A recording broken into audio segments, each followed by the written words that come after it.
Let's begin with a word of prayer. Dear Father in heaven, we come to you this morning, inviting your presence into our midst. We ask, Lord, that you can teach and direct us. We're thankful, Lord, for the truths that you have revealed to this movement, for this final generation. We ask, Lord, that the part that we have to play in this, that we can fulfill that role. And we ask, Lord, that as we study the story of Gideon, that you can enlighten our minds and bring a conviction upon our hearts, as well as a power in our lives. We pray for each person. For those watching these videos, we ask, Lord, that you can bless them. In Jesus' name we pray. Amen.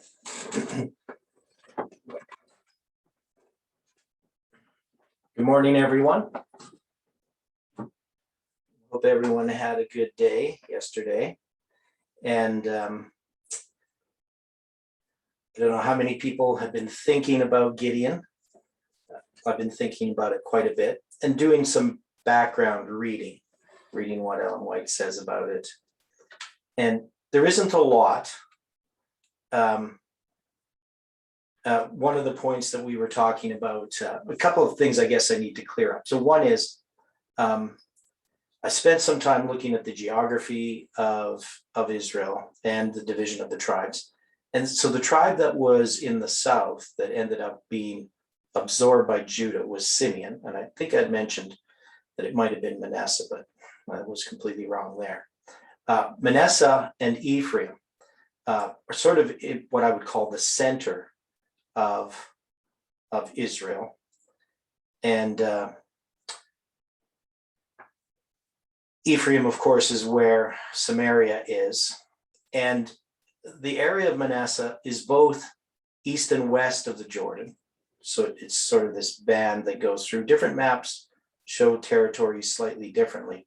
And then the valley of Jezreel that we've talked about goes from Mount Carmel all the way to the Jordan River, south of the Sea of Galilee.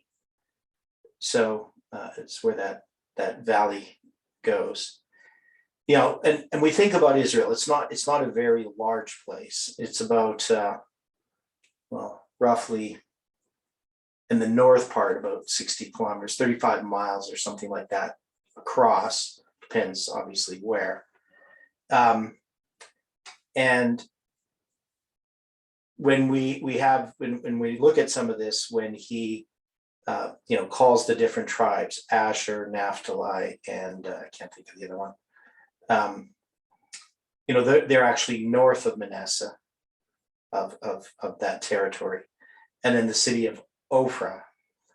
There's not a consensus on where it was located, though generally in the northern part of the territory of Manasseh. But a lot of these things, the details aren't necessarily all that important as far as interpreting the text. You're just trying to understand it and get a picture of what's happening. And the valley of Jezreel, a pretty long valley, so it obviously has a part to play in the story of Elijah, which, but quite a distance from where the story of Gideon occurs. Then the other part, dealing with some of this geography, is that we know that in the period of the Judges, that northern Israel isn't a unified force. That is, if we, I'm just going to go to the Bible here. So if we go to this, where he's going to call upon, Zebulun's, Asher, Zebulun, and Naphtali are the ones he calls. So these are going to be to the north of Manasseh. And often they'll talk about the land of Gilead. Sometimes we'll have even after the time of the Judges, like when in the time of Hoshea, for a while he's only king of Gilead. We see the same sort of thing with David, where There's different parts of Israel that need to be consolidated to have Israel being united. So we just always tend to think of it as there's northern Israel, it's one body.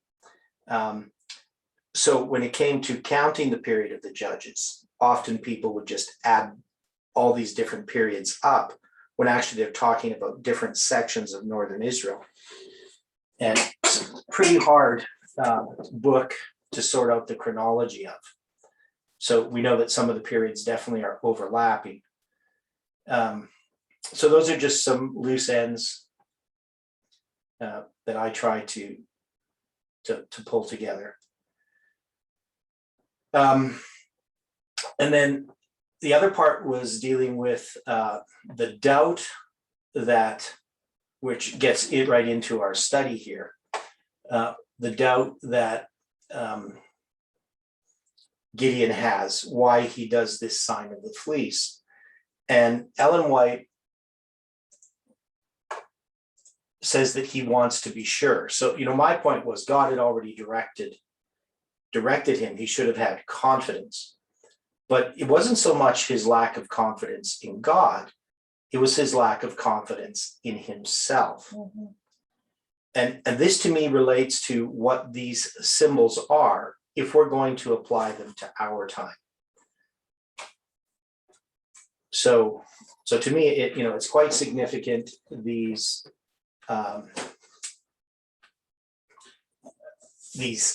signs that he asked for. So we're just going to read here again from Jeff's notes, where we had been reading last time. Now, before the battle takes place, Gideon wants to have some confirmation. And we'll look at what's being typified here with the lambskin and the dew. So Jeff is going to have his view, and I don't necessarily disagree with his view. It's definitely an application can be made, but I think we can be more specific in our time in understanding what is being typified here. So he says the lambskin representing Christ, the righteousness of Christ, and the rain dew in Bible prophecy, symbolizing the Holy Spirit. And when we see this twofold testing that Gideon puts forth to see if he has the courage to finish the Lord's work, we're going to find a truth that comes through is that God has the power to put the dew of the Holy Spirit on lambskin, or he has the power to withhold it from lambskin. Now, it talks about this twofold testing. So when we think of twofold, what do we think of? Would that be symbolic and literal? Yeah, but what waymark or thing does it point us to? Midnight and midnight cry. Okay, so this would refer to the doubling of the midnight and the midnight cry. At least that's the way that I would take it. So that this is actually, in this point, is the second angel's message. Now, we noticed that, of course, he had, I guess, the first sign is that offering, which God directs, which Christ directs, that he would give a sign. But this is one directed by Gideon, whether that's significant or not. Now, how many tests are there or signs are there altogether?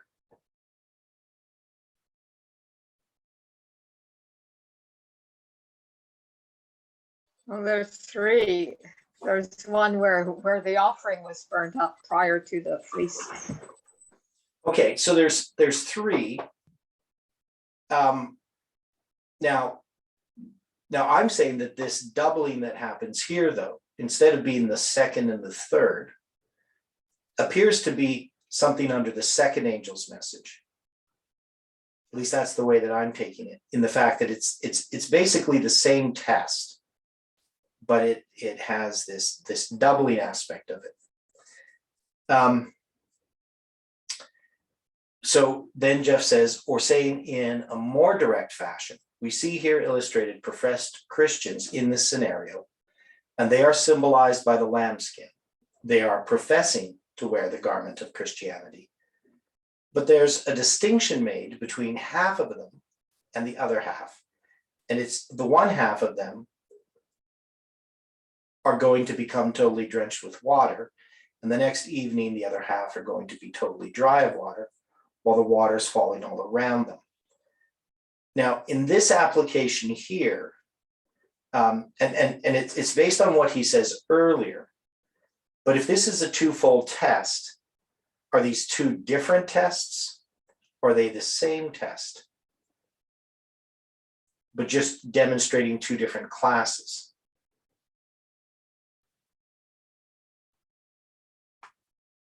And we can note here that he is showing that this is two different classes. That's how he understands it. We know the everlasting gospel is a three-step testing prophetic message that prepares or reveals or demonstrates, two classes of worshipers. Any thoughts on this twofold test and what this means? Is this the tarrying time, the foolish, the five wise that are being exposed, which is under the second angel's message?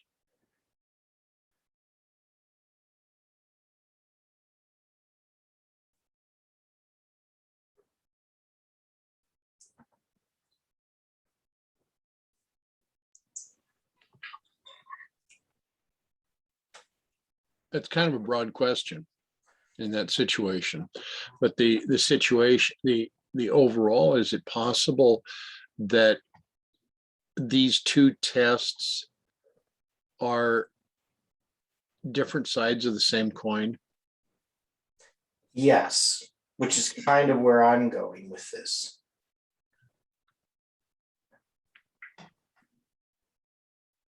Or they're part of one test. Right.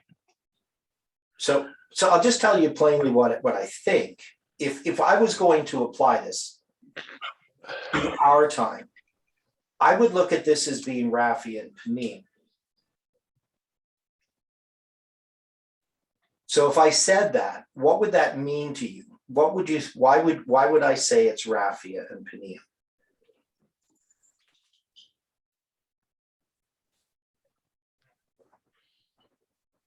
Because those are the battles that we're to be addressing just before the end.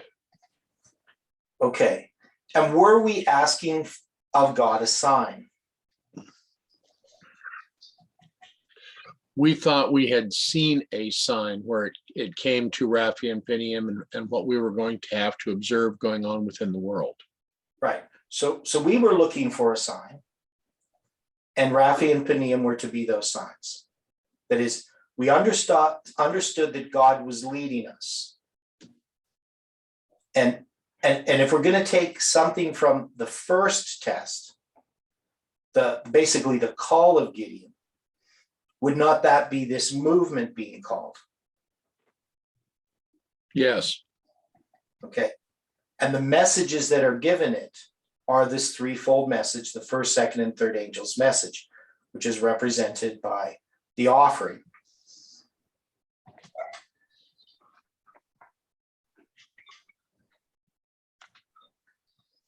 Okay. Okay. And then Gideon goes about and he destroys the altar of Baal. And in destroying the altar of Baal, then you're going to see this threefold enemy coming, which is why he's being called in the first place, is to stand against it. But he has to break down the altar of Baal. And I believe that the movement has done that in returning us to Miller's rules, to the foundation, to the old paths. But then we have this test and that we ask of God, in a sense. Now, this comes from the fact that we have studied the past, and we're going to test God, and this is going to be, in this case, it's a fleece and the wool, or a fleece of wool, and asking for the dew to go onto the fleece but not the ground, and then to the ground but not the fleece, which is a reverse, right? It's sort of like a mirror image. And that reminds me of Raphi and Pinium, first the king of the south winning, and then the king of the north winning. So that's how I would see it. I mean, that's an application that I've made of it in trying to sort through of what this would mean. well, what would that mean as far as the test? Because did Raphi and Panium create two classes of worshipers? What we pointed out as being Raphi and Panium. Or am I out to lunch in how I'm seeing this? Is there something I'm missing? Because I would say it's November 9th and July 18th when I talk about Raphi and Panium. Right. Right. So this was the test that we had. We looked to those two events. Well, the point that you're making establishes that November 9th is a symbolic test on this movement, just like September 11th was a test upon the leadership of the Adventist Church. Yeah. Now, and see, Jeff is setting up this test. I mean, he's going on the broader line again, dealing with Adventism. Right. But we're taking this and we're applying it in this smaller line, which I believe is a typical line, our line. So we're taking the story of Gideon and applying it to us because Jeff did. When he talks about the 300, if you were looking at the big line, you wouldn't be looking for the 300 in the way that Jeff wouldn't be talking about us being the 300 if he was still applying it to the big line. So 1999, he applies it to the big line. But when the Omega left, he applied the 300 to this line. Now the 300 became a really powerful symbol in a lot of ways. And what are some of the ways in which the 300 was a symbol? I mean, we have it in the story of Gideon, but how was it applied in other ways? Where do we see the 300?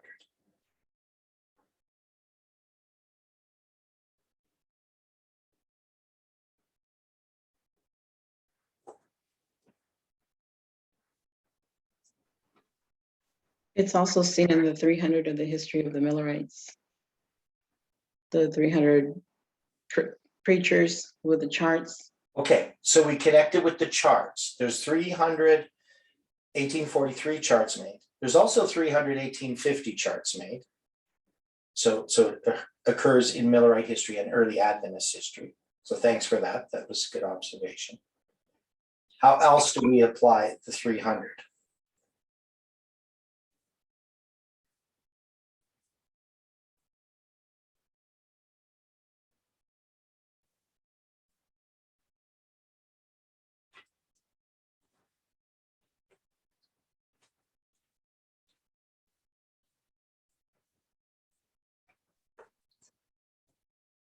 When Jeff stood up in September 7, we connected that date being the 7th day of the 9th month.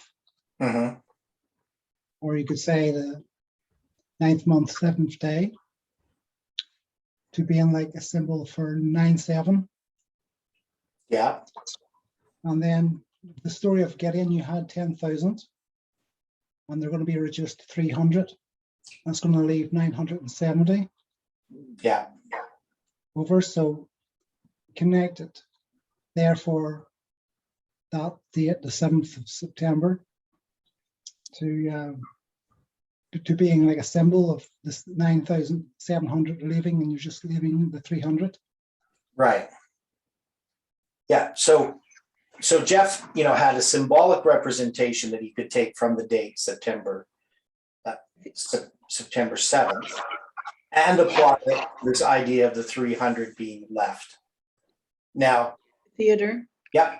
I don't know if you're familiar, but a while back I was reading, and when I was studying on the sanctuary, and they have it written in some history books that they would take, there was 300 priests that would bring down the curtain on the Day of Atonement and to replace it with a clean curtain.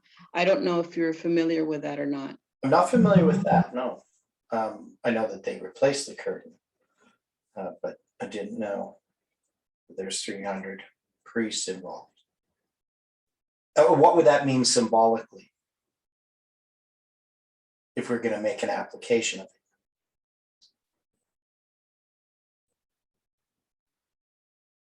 Cleansing the sanctuary. Well, you would have the 300 connected with the Day of Atonement. And what does the curtain represent? The removing of the sin, the confession of sin and removal. Okay, well, the curtain itself, what does the curtain represent?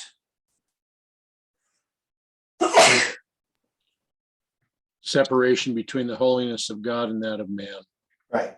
So having the 300 connected with that would show that this is the opening up of a doorway to God. Right. Which is the end of the world. If we're going to make it, that's how I would make an application of that anyway. Maybe somebody else would put it in some other way.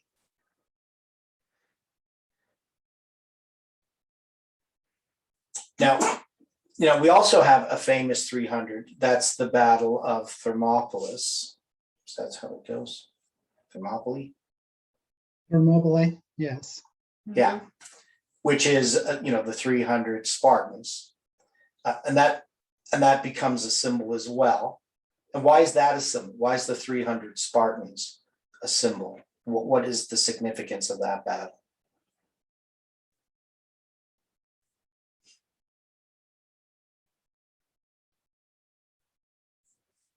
Is that just a coincidence that there's 300 Spartans in history in the Battle of Thermopylae?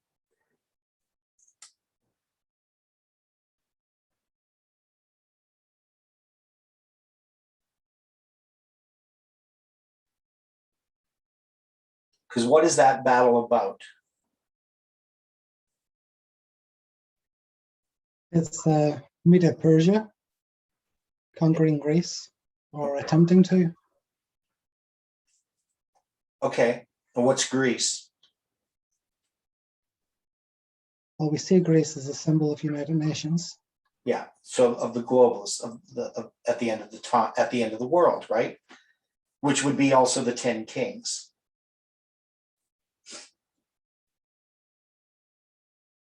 Right, but in a sense also the threefold enemy because of being connected with the globalists. Okay, so are we stretching things when we say that the Battle of Thermopylae, those 300, are typical of the same thing that Gideon's 300 are typical of?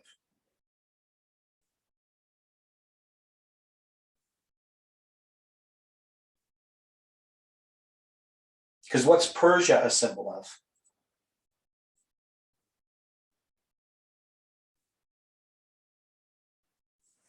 The United States.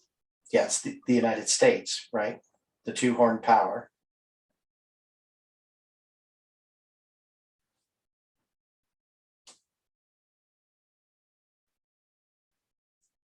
And of course, it's a few.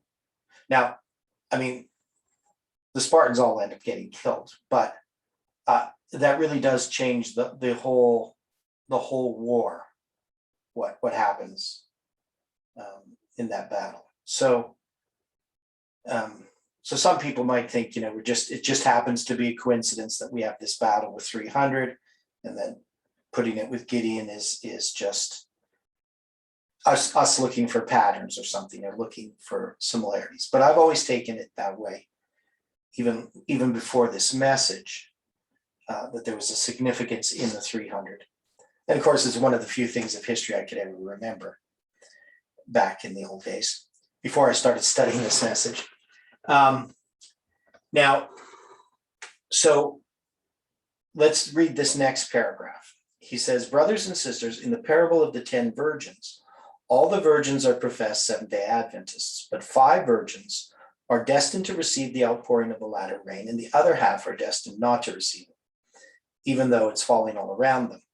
The parable of the 10 virgins, Adventism, is clearly illustrated in here, and where Jerubbaal, Gideon, places his tent prior to the battle, and how he gets confirmation that he is to win this battle by a dream and an interpretation thereof. And we're going to look at what that dream and interpretation signifies. And it ties right in with what Sister White says, a revival will come from the books of Daniel and Revelation. So he's now saying that there's going to be these two classes and that this symbolizes this. But the next thing that's going to happen is the battle itself. But he's going to also, well, he's going to have a dream prior to this with an interpretation of it. So, so we're gonna go to the text and look at what he's talking about. So we have the sign of the fleece. It's pretty straightforward. And then it goes into Gideon's 300 men.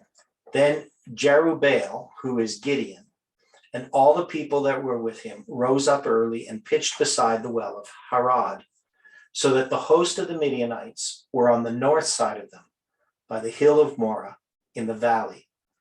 And the Lord said unto Gideon, the people that are with thee are too many for me to give the Midianites into their hands, lest Israel vaunt themselves against me, saying, mine own hand hath saved me. So just even in this application, why does God take the work into his own hands?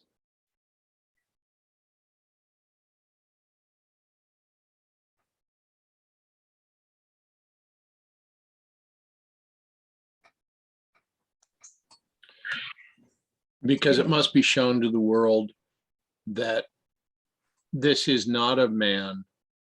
This is not of man's wisdom. It is strictly according to God's wisdom. Yeah. So the world needs to see that, but the church needs to see it too. Correct? Yeah, but the church at this point has joined more with the world than they have with God. Yeah, but when I talk about the church, I'm talking about the people within the church. They need to see that that God is leading these people and that it isn't man's machinery. The people in the movement need to see it. Yeah. Would be my definition. Okay. Yeah. So because we can't trust in ourselves, and it's not just what happens here.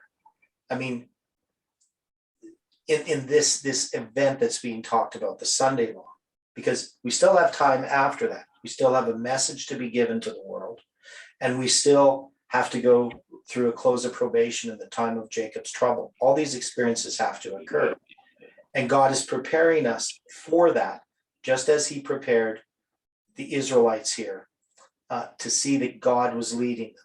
And God has constantly worked and operated in this way. Never is he to exalt man. This is about an exaltation of God and to lay man's pride in the dust. So for God to say to Gideon, there's too many, that's not a normal thing. From a worldly perspective, you're going to want to have as many soldiers as you can. Even if you say God's on your side, some people might say, well, that would be presumption. We need to do everything that we can. But here he says, lest Israel vaunt themselves against me, saying, mine own hand hath saved me. So we need to know that it's God that has saved us. Now we also know, Jeff has talked about the hand earlier in these studies. And you can see here the hand, again, the hands in the hands of the Midianites, people talking about their own hand, but it's really God's hand.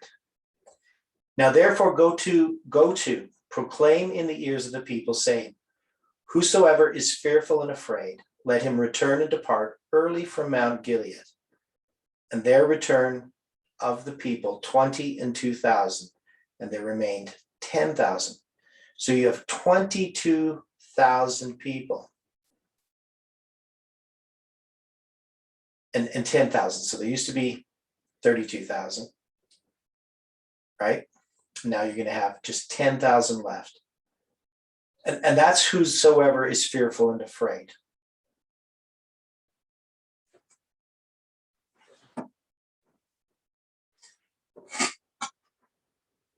So now what's the practical sense of doing this?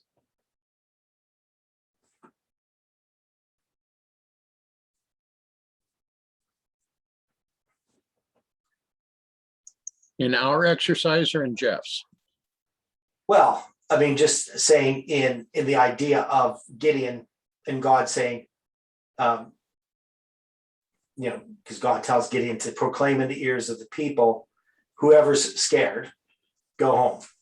What would be the practical sense in a battle to do that? I mean, I don't know how often it's done. Well, I mean, the point is that you're about to lead men into what could be a deadly situation. Yeah. Either you have faith that God is leading or you don't.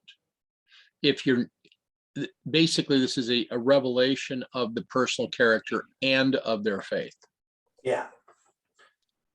Yeah. So those that have faith in God, that believe that God's going to deliver the Midianites into their hand. Now, of course, I don't think they normally do this before battle in worldly armies. You know, you don't say, who's scared? You know, you guys can go home. They just want as many people as they can, whether they're scared or not. But in this case, this is what's done. In that situation, it would seem that if somebody goes into battle with the ones that are not afraid, they could spread that fear and weaken the others. And in that situation like that, I don't know. Exactly. And especially when you got 22,000 Yes. of 32,000, that's pretty bad. They definitely don't have a lot of confidence in what It also reminds me of when the 12 went in to the promised land and 10 came back with a doubting report in the other two. Yeah. Something like that. Yeah. But Okay. the other thing that was being checked out was their faith in Gideon, and that God was leading Gideon. Yeah, right. So whether or not God was leading Gideon, and this, of course, relates to this movement as far as whether God is leading it or not. And I could say that, at least in my observation, that God has been putting us through that test as we've gone along. That is, as new light came, we would see people leave this movement over what I would call some of the silliest of things. Now, an example of this, we have some bigger things, maybe things like public evangelism, but even those things, we're still kind of tests. God gives us a message, no more public evangelism, and people just leave the movement, right? And usually, though, they're using these as excuses for other reasons. But an example, and I wasn't there, but I believe it was the fall 2015 camp meeting, but it might have been maybe the spring one. But anyway, there was a camp meeting, might have even been before that, but I just know the story of it, where there was this issue dealing with Esther and Vashti. And Jeff had made the statement that even though Vashti is doing what's right, she's a symbol of something bad. And even though Esther's really doing something bad, she's a symbol of what's right. And people left that camp meeting over that issue. And to me, that's kind of what the new light is like. As we have light unfold to this movement, people would leave. They wouldn't believe that God is leading this movement. We had the same thing even when it came to actually almost everything we had issues over, except one thing that was kind of surprising. When time setting came into this movement, very few people left this movement over time setting. I don't know if people notice that. Now, we'd already had lots of people leave before that. But when we got to time setting, this was kind of surprising to me. When Jeff said, well, we might be setting a date for some event. And I expected, you're going to probably have a huge split in the movement. There wasn't initially. Obviously, there was later on. But initially, people accepted it,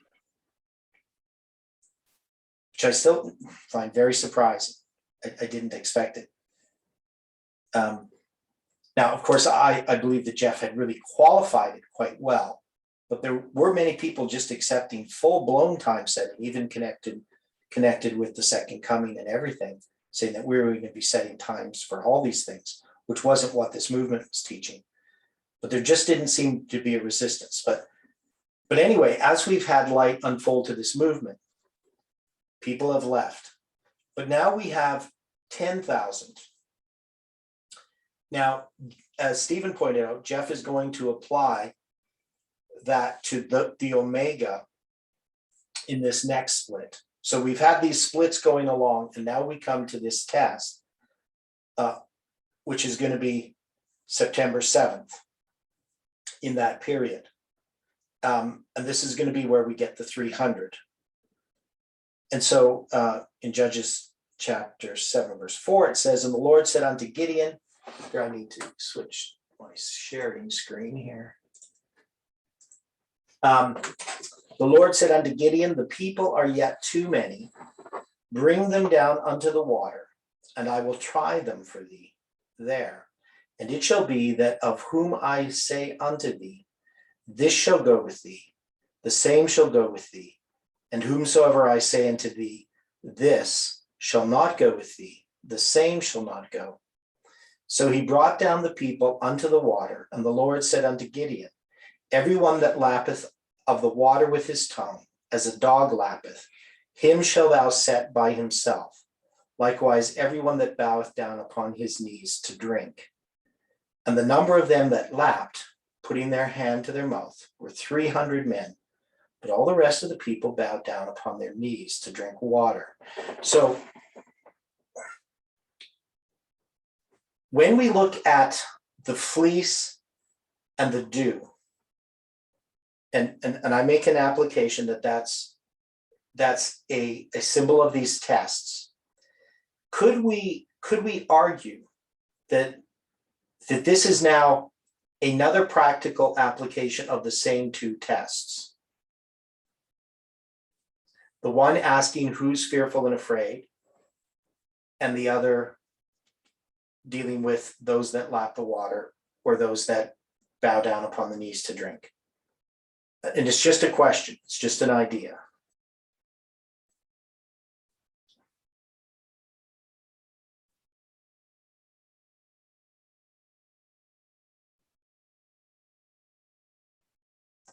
I don't know if my questions. First and second angel's message or something? Well, what we had is we had this test, which was just this fleece and the dew, right? And with the ground involved, right? And Jeff makes an application. This is basically a separation of two classes. But now here we're going to see, again, a separation going on.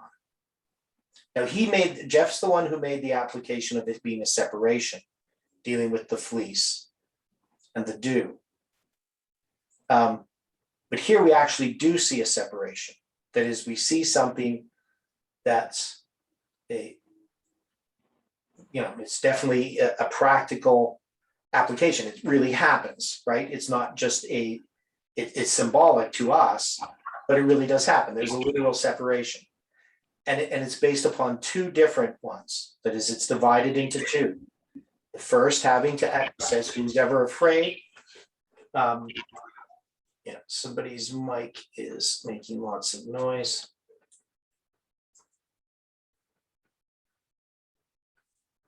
Okay. Thank you. So, so here we have again two tests. But these aren't fleece and ground and dew. This is people. So is this the same test? That is it now just a practical outworking of what Gideon asked of God? That is, Gideon asked of God to show him this sign, and God shows him this sign in two different ways. And now God is going to have this worked out in this very practical way. That is, we're going to see this sign in this other way. Does that make sense what I'm asking? Like, is it the same sign? Is it the same waymark? Is it the same place in the line? Or is it further along the line? I may be wrong, the only thing that comes to mind is 9/11 and July 18th, where we expected the same. We expected Islam to be involved in those two events. That's all I can think of. And it did cause separation in both events. Right, so you're seeing the separation there on two different waymarks though.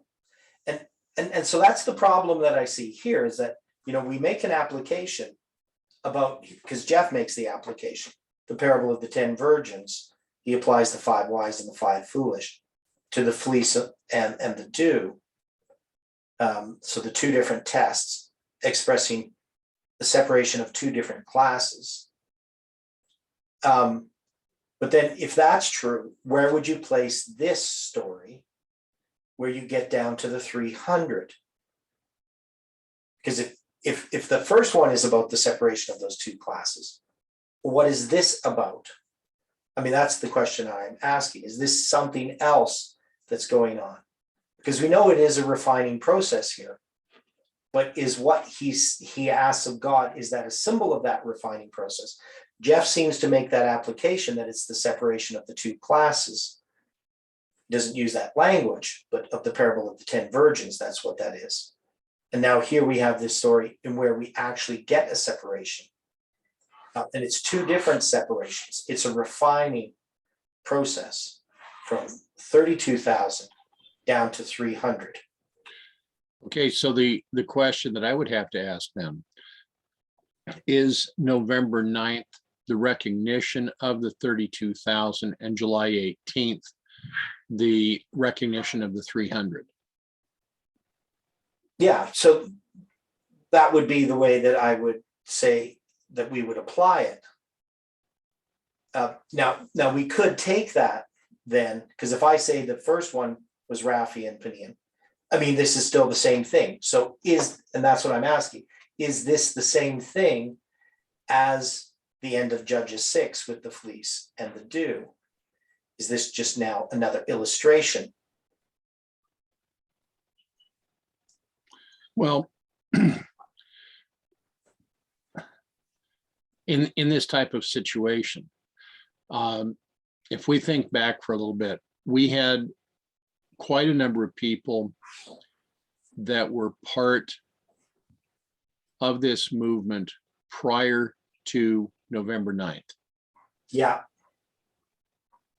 And there were quite a number of separations that occurred before November 9th. Right.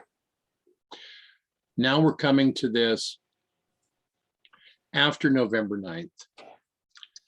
And we're seeing this paring down to the 300 occurring within the movement. And so the question that I'm beginning to mull is whether or not this is the separation between those that will be priests and those that will become part of the Levites as well. Yeah, see, I mean, and that's the problem that I have, because Jeff did make the application to September 7th, right, which is before November 9th and before July 18th. But those two dates are connected to that separation. I mean, so maybe Jeff was, seeing that symbol there, and I'm not saying that he's wrong about that symbol, but it's still pointing to something that's going to happen. That is, the separation had begun, that final separation, with September 7th. There's no doubt that people were making a decision in that time. By the time we get to November 9th, that group, the 22,000, let's say, they're definitely gone. But so you don't have the 300 there. You have the 10,000 still. So it's going to take time for these tests to be worked out, for July 18 to pass. And then, finally the declaration on December 6th that leaves then the 300, but it's still part of that same line. So in Jeff making that application on September 7th, it doesn't mean on September 7th that separation had to have occurred. It's the message there that's going to lead to that separation finally. Now there's a bunch of symbolism in here. Of course, being fearful and afraid is pretty straightforward. Now, what about the idea of the test that God proposes? You're going to have them drink water, and there's going to be two different responses to this water. One is going to bring the water up to their mouth.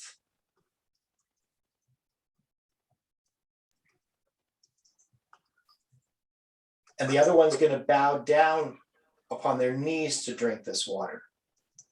In the first one, it appears that those that take the water in their hand first. Yeah. And after they take it into their hand and then they drink. Right. But the others drink directly. It appears that the one that takes it into their hand, that they would be some kind of exercise to accept, but the other ones don't. It doesn't seem they even question. They just go down to the water and drink it directly. Okay, so sister, in what you're saying, is it that those that are taking this into their hand, that they're relying upon their own strength to accept the water? No, it appears that they're exercising the hand, in that they are receiving it up to their mouth. It appears that, to me, it seems like it's symbolic to accepting something and then examining, like a Berean. That's what it reminds me of. I don't know why, but it brings the Bereans to mind when they bring it to their hand and then they drink it. The other ones just drink it straight from directly. They bring their face down to the water without any kind of examination. They're just drinking it that way. I don't know if I'm understanding it correctly or not, but it appears. That's what happens. Yeah. Now, I remember reading I think it was Uncle Arthur's Bible stories to my kids. And I think the way that he interpreted this, and whether this is also in the spirit of prophecy, I can't remember. But I mean, the ones that, of course, are, bringing the water to their mouths, they're doing so that they can keep a watch on what's going around them. And then the other group that just bows down on their knees to drink from the water, they're being careless. I mean, where I got that idea, I got it from somewhere. And whether that's really the reason here, or whether this is some kind of symbolism, because in that there's not really a symbolism. There's just a sort of a practical reason of why you're going to choose one group over the other. It seems the first, sorry for interrupting, Theodore, but it seems like when they taking the water and they're bringing it up to their mouth, they're being vigilant. They're having to be vigilant, where as to when you go face down into the water, you cannot see except for the water. Right. So that's the kind of idea that I was talking about. You got the one group who, and maybe that's, part of they're experienced in dealing with an enemy. The other part just doesn't have the skills. Even though they might be brave, they're not fleeing, they don't have the skill to actually be involved in this war. However that is, I mean, it could be just, on one sense, just an arbitrary test, that it doesn't really mean anything other than that God wants to only have 300, and that it would be less common for people to take the water and bring it up to their mouth. Though, I try to think about times that I've drunk from streams. I don't think I've ever put my mouth just to the stream. I would always bring it up to my mouth to drink it. And usually I filter it, depends on where I am, but some places in the mountains, I never bother filtering water. So I usually have a water bottle, but I'm not going to put my mouth down to the stream and drink from the stream directly. So I don't know. I don't know what would be a common practice in those days when they're going to drink from a stream. But in this case, we have 300, but we can look at it symbolically. So the idea then is that you have people like the Bereans, that they're careful. They're not just accepting something. They're being careful. So in this sense, vigilant. So we can make that sort of application. Now, what is the water? I mean, does it have any symbolic representation here?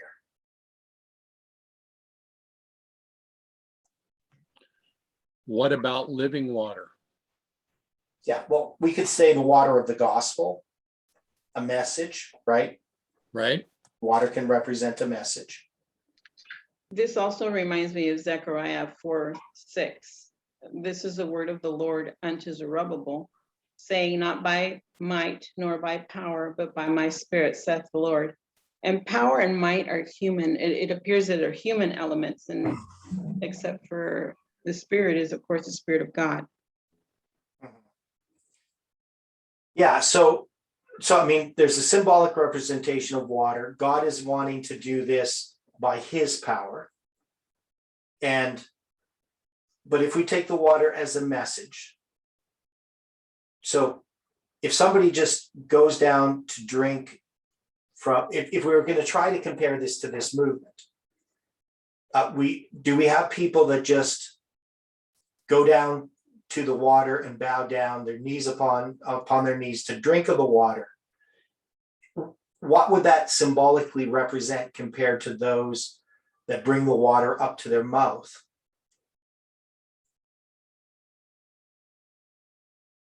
In what we've seen happen in this movement, if we're going to make an application. Just drinking it without examining it. Okay, drinking without examining. And I think that would be a really apt way to understand what has happened. Because from my perspective, so as the one who understood the July 18, 2020 prediction in great detail, I would see people accepting it. And I could see that they didn't have any idea what it was they were accepting. That is, they didn't know what the arguments were. They often accepted what I would call false arguments or evidences of July 18th that really didn't make any sense to me, and which troubled me prior to July 18th.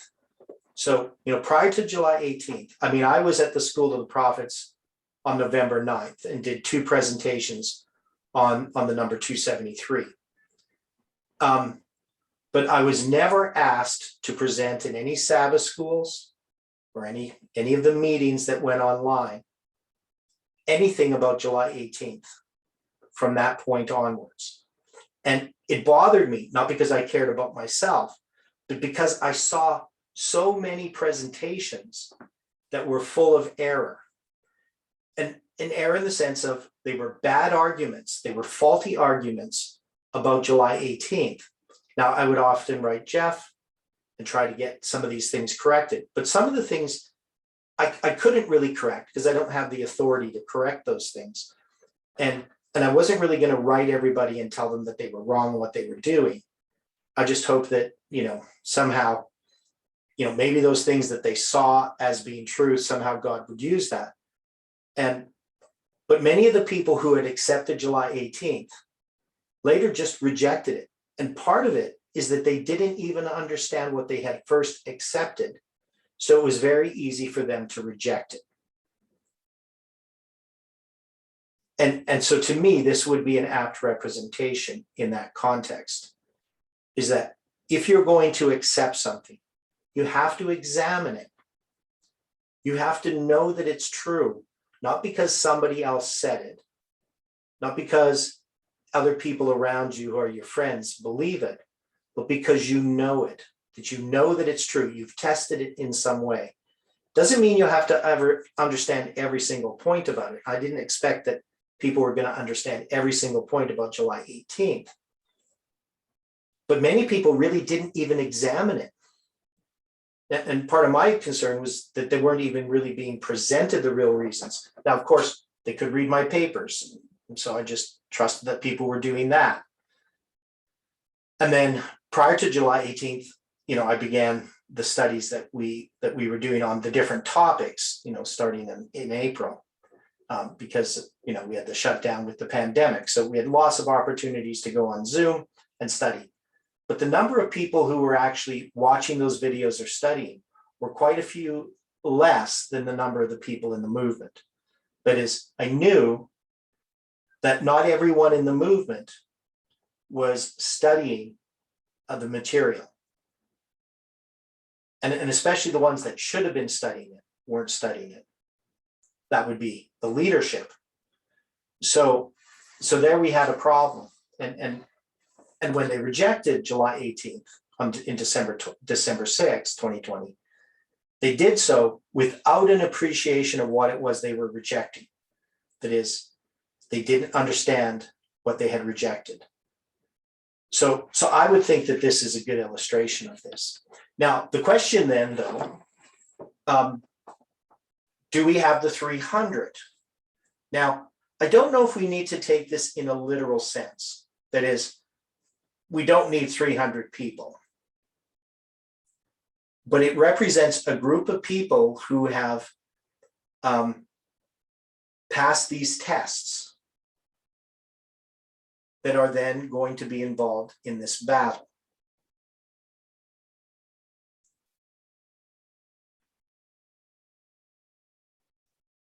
Now, this test, understanding the truth or understanding the message, could we say that there's still work to do in us understanding the message that we are to give?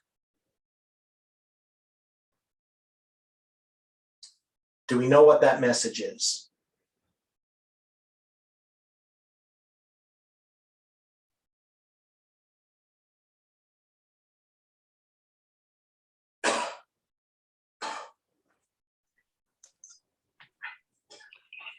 My thought is that we still need to understand the purity of the third angel's message, the three angels' message, because I don't think we've really fully understood those. That's Okay. my thought. Yeah, and we can see that as we've been studying the foundation of this message, examining the foundation of how little we have understood of this message. And one of the things for me personally that has come out of the study is the understanding that righteousness by faith is expressed in the third angel's message, in that it is demonstrated, but it is part of the first and the second angel's message. And actually the second angel's message is where the righteousness by faith is applied to the life. That's where the work of righteousness by faith really occurs, is under that second angel's message, under the second message. So the fact that, something like that, I mean, that's a really simple thing, that, most Adventists just righteousness by faith is the third angel's message, but all three messages are the third angel's are righteousness by faith. So now we also have this battle that's going to happen. So in verse 7, it says, the Lord said unto Gideon, by the 300 men that lapped will I save you, and deliver the Midianites into thine hand, and let all the other people go, every man unto his own place. So the people took victuals in their hands and their trumpets, and sent all the rest of Israel, every man unto his tent, and retained those 300 men, and the host of Midian was beneath him in the valley. So here you have this battle. And God is going to just say, with these 300 men, I will deliver the Midianites into thine hand. Now we know that the Midianites is a symbol of this, because there's the threefold enemy involved. And And of course, this is at the end of the world. This is that final battle. And so there's a group of people that is going to be able to defeat this threefold enemy. And it's symbolized by 300 men. So it's definitely whittled its way down. And I would think that this does refer to an actual whittling down process. That is, you have the Seventh-day Adventist Church, however you're going to look at it, whether you're looking at this movement, it finally comes down to a few. Now, what does that mean to us personally? What's the implication of that?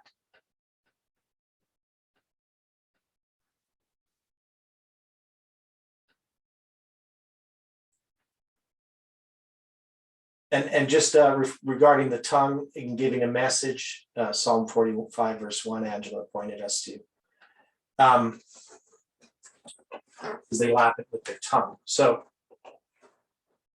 but anyway, getting back to this question, what's the implication of this idea that God has whittled this, the number of people in this movement down to the few that are left? What does that mean to us?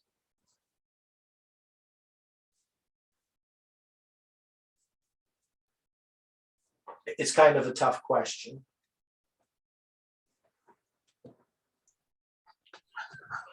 It means that each one of us day by day has to make a choice whether we're going to proceed with God or return to darkness. That's like Jesus said, the wide is the gate that leads to destruction, broad is the way, but narrow and straight is the path that we walk on. And we have to keep that in mind. Lord, if I'm your chosen, then you have to give me the strength day by day to carry on, because the trials are only going to get heavier. Yeah. And what would we turn back to? May as well go forward with his power, right? Yeah, I mean, try to put yourself in the shoes of those 300 men. So they go there with this army of 32,000. And then, you're one of the 300, and all of a sudden you see 22,000 turn back because they're scared. And then, you still say, well, we could deliver the Midian, God could deliver the Midianites into our hands. But then there's going to be this arbitrary test that appears. And all of a sudden you're one of those 300 now. And you're not chosen necessarily because, you're the best, you're the best fighting man, because that's not necessarily what's being done there. But that God somehow has had a part in this, that God has been leading this. That's the only reason why you're going to be able to be involved in this battle. And you believe that God has led Gideon. Because otherwise you would say, I would have rather gone home with the 22,000, because, I might not have been scared then, but I am scared now. But you don't have that opportunity then. You only have God to depend upon. Now, even when I first became a Seventh-day Adventist, I thought, well, this is kind of presumptuous to believe that God could teach me something that the world has rejected. Like to join a church where we keep Saturday as the Sabbath, even though I'd already started keeping Saturday as the Sabbath. But, why is God so particular? Why does God not save every man? Why is it that some people end up being led of God and other people not? It's nothing really to do with the individual. I mean, it is, but I'm no better than any other person. And one of the things we saw in this movement, which I pointed out many times, is that often when we have these other people leave, I mean, the one thing you're not going to see of these 300, that they think they're better than all of the others. They have no reason to trust in themselves. I mean, if you're 300, you're not going to believe that you're so powerful that you're going to be have the Midianites being delivered into your hand, it's not even reasonable. So God is making it clear that it's not the people themselves that are going to deliver them. It's God that's going to deliver them. And just because we're a few shouldn't put in our minds that somehow we're better than other people. This is just the way God operates.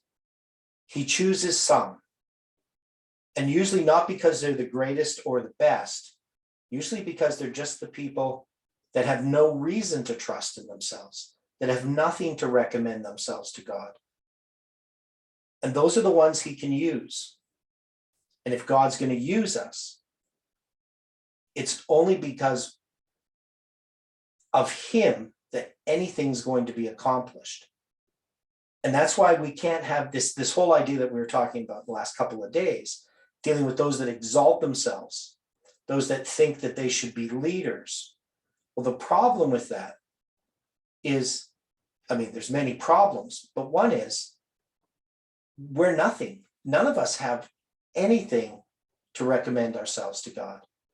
So God has whittled down this movement, not to the great men, but to those just simply who are allowing God to use them in whatever way he sees fit, even if it's in the lowliest of service.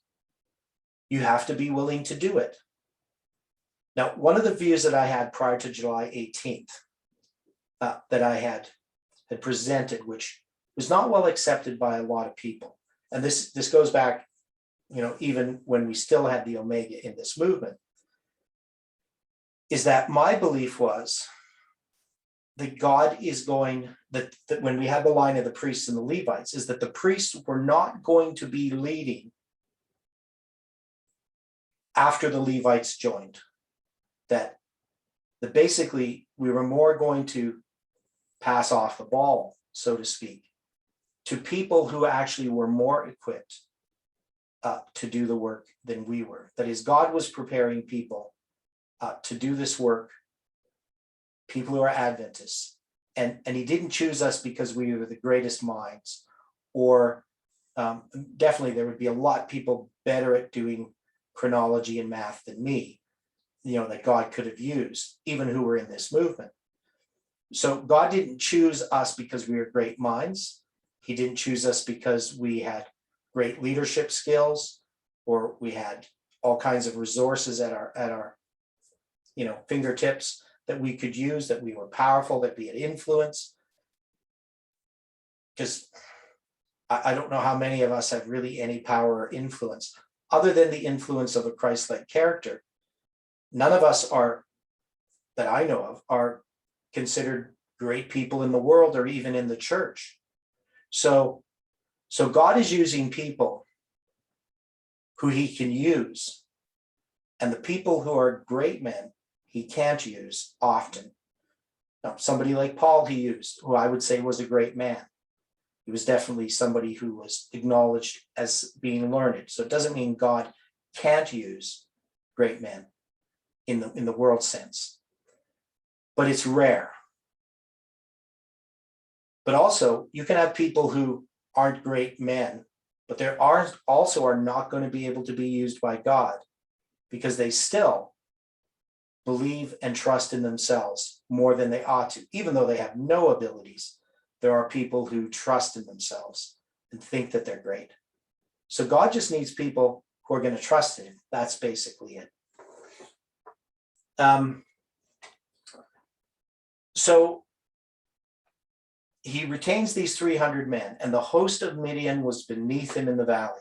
And it came to pass the same night that the Lord said unto him, Arise, get thee down unto the host, for I have delivered it into thine hand. But if thou fear to go down, go thou with Purhura, thy servant, down to the host, and thou shalt hear what they say, and afterward shall thine hands be strengthened to go down unto the host.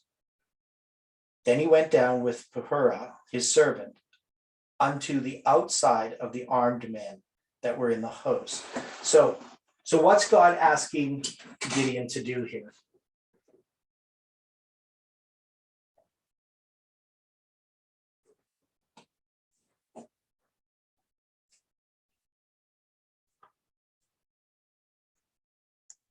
To observe what's going on in the enemy's camp. So he's going to go down. He said, go down and basically check out what's happening here. Here's the enemy you're going to have to face. Now, in verse 12, it says, and the Midianites and the Amalekites and all the children of the east lay along in the valley like grasshoppers for multitude, and their camels were without number, as the sand by the seaside for multitude. So here you have this huge, vast army. Gideon has 300 men. This is the threefold enemy. He has no power against this enemy. And we can see, of course, all these different symbolisms that we use at the end of the world. We see Islam, we see the children of the East. We also see the sand by the seaside for multitude, which is an illustration that was given to Abraham, part of our other studies.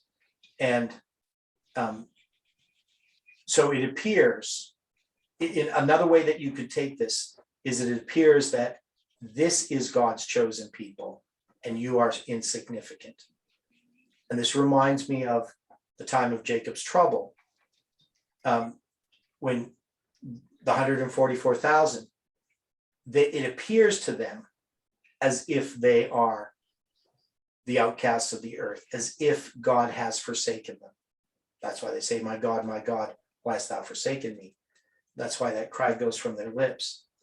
And the world's prophecies and the world's plans seem to have been victorious on one level.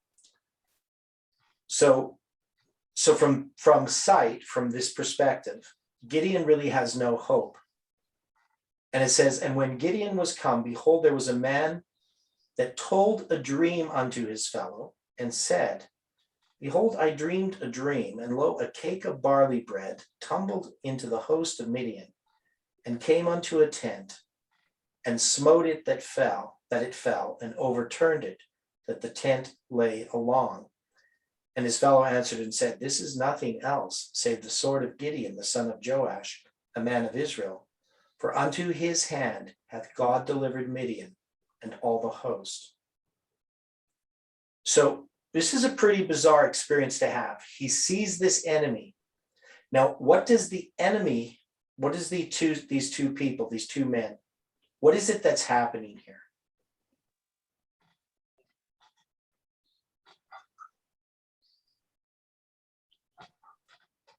They were given prophetic symbols. Okay, so they're given prophetic symbols, and this is of the enemy. Now, he dreamed a dream, which is a doubling. And now we have this cake of barley bread tumbled into the host of Midian. And, smote this tent, came along a tent, smote it, and it collapsed. Now, the interesting thing is that this person who's in the army of Midian is going to interpret this as the sword of Gideon, the son of Joash. For into his hand hath God delivered Midian and all the host. I mean, that would be a pretty bizarre thing to hear from your enemy. How do we explain this? What does this symbolize? What does this mean? Will this be literally fulfilled in a sort of symbolic sense at the end of the world?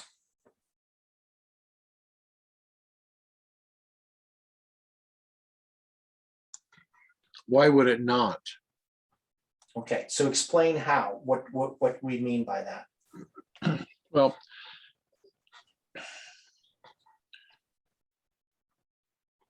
as we went through Ezekiel 9, Yeah, we could identify that the sword that was being carried by those men was the word of God, right? yeah, So here we have the sword of Gideon but he's being identified as Gideon, the son of Joash. Yeah. And a man of Israel. So he's identified three ways. Mhm. So unto his hand hath God delivered Midian. And of course, Midian was a group that did understand God, but not always did they fully worship God. Yeah. And it means one is that they've heard of Gideon. They know who Gideon is, and they know the message that God has given to Gideon. In 7:13, Yeah. he's eating the barley bread comes down. Maybe it's because they've been eating the right word. And they realize that now. Okay. So the barley bread symbolizing the word of God. Yes. Yeah. Okay. But isn't barley also seen as being more the common people's food? Right. Yeah. It's something that's lowly. Yeah. And isn't that supposed to be the condition of our spirits at this time? Mhm. Yeah. It's something humble that comes and destroys the tent. That's what I'm trying to say. Yeah. And that's the way I would take the symbol of it. But you could definitely see it is part of a message. It's a simple message. And it rolls into the camp. So it in order for it, the bread to come into the camp, it has to be round because it says it rolls into the camp. Well, tumbles Or in. Yeah. it Yeah. tumbles into the camp. That reminds me of the application is Christ being the bread of life, Mhm. and symbolically that Gideon is leading a people, and at the end of the world, and with God's people, it is Christ leading them into this battle. Mhm. Yeah. Now, so good point there. Another thing, of course, is at the end of the world, is the world going to know who they're fighting against? Deep down inside, do they know the message? Has the message been given to the world? In many ways, yes. Yeah. So people are going to know. So the message of Gideon, of what God had shown him, is known to the Midianites, the Amalekites, children of the East. It's known to these people. For them to have this dream and this man to interpret it in this way. I mean, it's obviously God would be doing this. And maybe just this man knows, I doubt it. I would think that other people know, and that they're going to be. And one of the things is that they do have a fear, because deep down inside, they would know they're on the wrong side. And the world knows that too. And those that bowed first before they drank the water, they bowed in fear and drank the water. No. Well, I don't They know could if have so bowed much in first fear. to, Yeah. I don't know. Yeah, I don't know so much it's in fear, but I would say that in bowing down and drinking the water, the symbol that we have applied is that they were not careful to examine the water. And many people will know of the truth, but reject it in the end, even if they initially accept it. We know that from the parable of the sower, that not all who receive the word are going to benefit from it. That there's a perseverance that is required. There's a continual work that needs to be done. In our lives, we don't just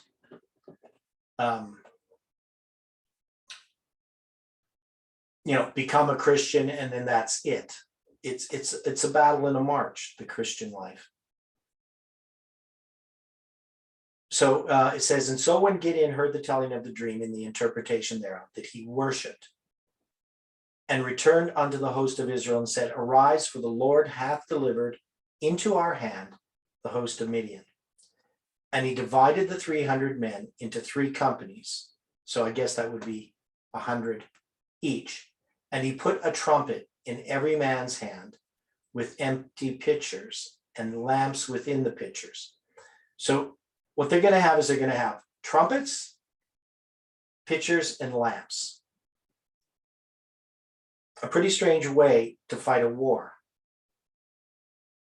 And he said unto them, look on me and do likewise. And behold, when I come to the outside of the camp, it shall be that as I do, so shall ye do. When I blow with the trumpet, I and all that are with me, then blow ye the trumpets also on every side of all the camp, and say the sword of the Lord and of Gideon. So what we're going to see here is you're going to have these groups divide, and they're going to surround this camp, I guess on 3 sides roughly, and spread out. And then they're going to blow these trumpets and break these pitchers, and then run into the camp. Now, of course, we know the story, but what does this represent? Well, what's a trumpet?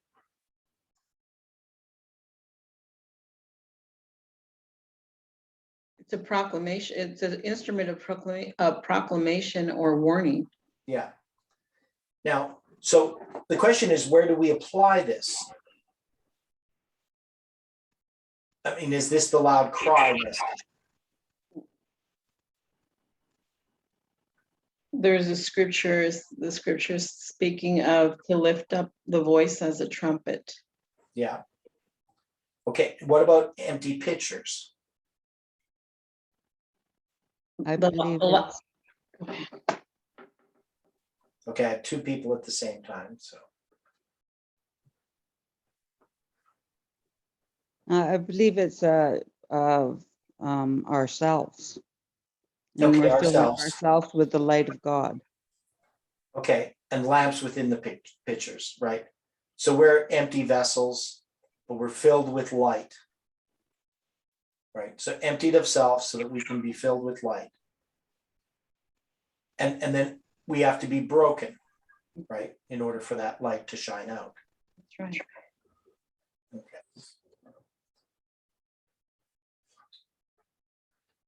So Gideon and the 100 men that were with him came unto the outside of the camp in the beginning of the middle watch. So what's the middle watch? Anybody know what time this would be? Is that noon, 12 o'clock? Well, this would be nighttime. Midnight. Okay, So- it'd be midnight then. So is Okay. that midnight to 4?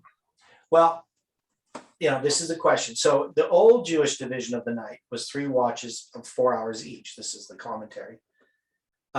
And they give us verses, Exodus 14:24, 1 Samuel 11:11. So I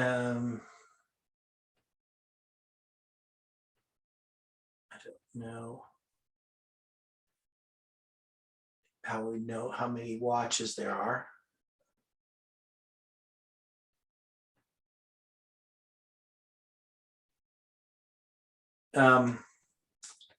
So if it's the beginning of the middle watch, so that means if there's 3 watches and you have a middle watch, when would the middle watch begin? So the night would be 12 hours long.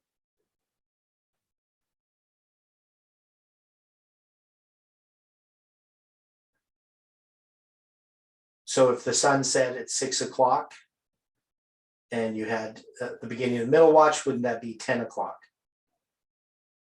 Yes. Right. So, and this is what people seem to say. Here's one commentary says, came out onto the outside of the camp at the beginning of the middle watch. The second watch for the night was divided into 3 watches. For though in later times there were 4 watches among the Romans, and which the Jews received from them. Hence, in the New Testament, we read of the fourth watch. Yet in earlier times with the Jews and the other Eastern nations, there were but 3 watches, as affirmed by Jarkey and Kimchi on the place. And very wisely did Gideon fix on this watch for the time of his coming. For had he come at the first watch, many as yet might not yet have been in bed, or at least not fallen asleep. If he had come in the third watch, many might have been awake out of their sleep and others up. But he took this time a little after midnight in the dead of night, when the whole army was fast asleep. So he says here that this is a little after midnight. So I'm not sure how he puts it a little after midnight if it's the beginning of the second watch, and there are 3 watches. I would say if it's in the middle, that you're going from 6 to 6 in the morning, and the middle is midnight. Yeah, except if there's 3 watches. So I don't have an answer to this necessarily. But I do like the idea that it's midnight. However you want to look at it, whether it's exactly midnight as such, it's definitely the middle of the night, being the middle watch. We can at least agree on that, I hope. Right? So it's a symbol of midnight.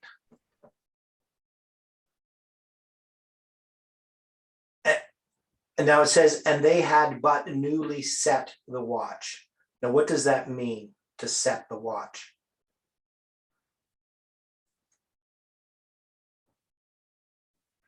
Wouldn't we also say change the watch? Okay, change the watch. So they have people watching. So people watch for a period of time. And so the first watch is now going to go to bed. The second watch is just getting up. Why would that be a good time to attack? We have fresh troops. Well, I'm not sure how that would help us or Gideon. They were not on their guard. They were unprepared. Yeah, so you would have some people that just got up, right, to now watch. So they're not going to be fully alert. The other group is probably really tired and just getting to bed. So you're going to be the least likely spotted. You're going to have the least amount of alertness occurring. It says, and they blew the trumpets and brake the pitchers that were in their hands.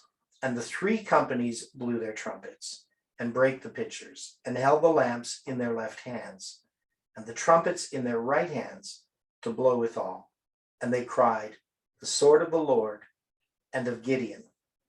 And they stood every man in his place round about the camp, and all the host ran and cried and fled. And the 300 blew the trumpets, and the Lord set every man's sword against his fellow, even throughout all the host. And the host fled to Beth-shittah in Zarephath, and to the border of Amo-moholah unto Tabbath. And the men of Israel gathered themselves together out of Naphtali, and out of Asher, and out of all Manasseh, and pursued after the Midianites. So the Midianites are going to flee, and the men of Israel are also, these other people, not the 300, but others are going to chase after them. So the work that's done by Gideon, his 300, at this second watch, which is a symbol of midnight, and this is also a symbol of the second angel's message, I would say as well. It's going to cause a rout of the enemy, and others will join them.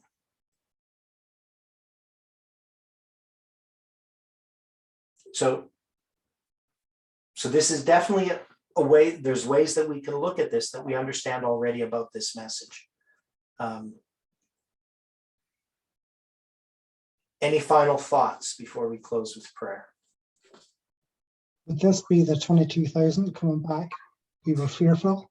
Yeah, it seems to me that that's the case. I mean, what that means particularly, I'm not certain.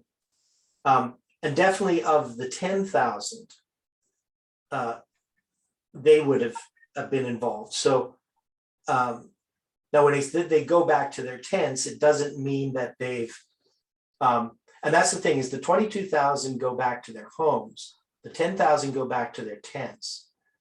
And it's going to be, that night or whatever, that Gideon's going to have these 300 men go into the camp of the Midianites. So obviously the 10,000 would be nearby and ready to follow in this victory.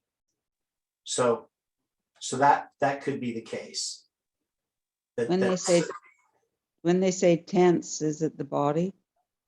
No, the tents just went back to their tents. So the 10,000, 300 are taken out. The 10,000 are sent back to their tents. They're not sent home like the 22,000 were, if I remember correctly. I'm just going by what I remember. Maybe they're studying like still more.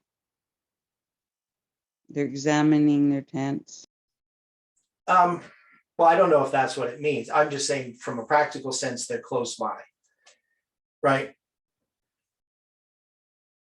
So the ones of the 22,000, they depart, right? And then when he whittles it down to the 10,000, or to the 300 from the 10,000, says, "Let every man unto his place." So the people took victuals in their hands and their trumpets, and he sent all the rest of Israel, every man unto his tent, and retained those 300 men. So they're just going to go to their tents. They're not going to be traveling back yet. Now, so I'm saying that when they pursue the Midianites, there's at least 10,000 men that are nearby. And all the men of Israel gathered themselves together out of Naphtali, out of Asher, and out of all of Manasseh, and pursued after the Midianites. I'm saying that would initially be at least those 10,000. But this is a gathering out of Israel of those that are then going to pursue the Midianites. And I'm just saying that whatever the 300 accomplish, Gideon and his 300, it is going to include others. So it's not just a victory of the 300. They're not all that are really left. They're left to do a specific work, but others are going to then be included in that work. That's my main point. I'm thinking of the number 22,000 being connected with 220. Yeah. Which means what? Like a restoration. We Restoration. connect it to the joining of the two sticks, maybe we could connect that. Yeah. Well, definitely the joining of the two sticks, because the 22 years from Joseph's dream until it's fulfilled is the first clear example of the 220 or the 22, which is the same thing. You also have the 22 generations, 11 to the flood and 11 afterwards. To Jacob, right? So there are definitely things that we can see in this, but I would see that it's easy to apply it to this movement and to the message of the priests giving a message to the Levites, which is just another symbol of those that have returned to the old past, that have restored the foundation, that they're going to be giving a message to Adventists. Now, we may be few in number, but this is the Lord's work, and we shouldn't be afraid. We shouldn't be worried about the results. Just because we're humble, just because we're nothing really. We're not humble in the sense that, we're have all these talents and we're humble. It's not like that type of thing. It's more like we're nothing, right? So that God's going to use us is to his glory, not to ours. Okay. Well, let's close with prayer. Dear Father in heaven, we are very thankful again for this study. Help us to continue to examine this story as we read through Jeff's notes again on it tomorrow, and help us to understand the work that you have for us to do. May your angels watch over us. May you care for each person, and bring us together again to study your word is our prayer in Jesus' name. Amen.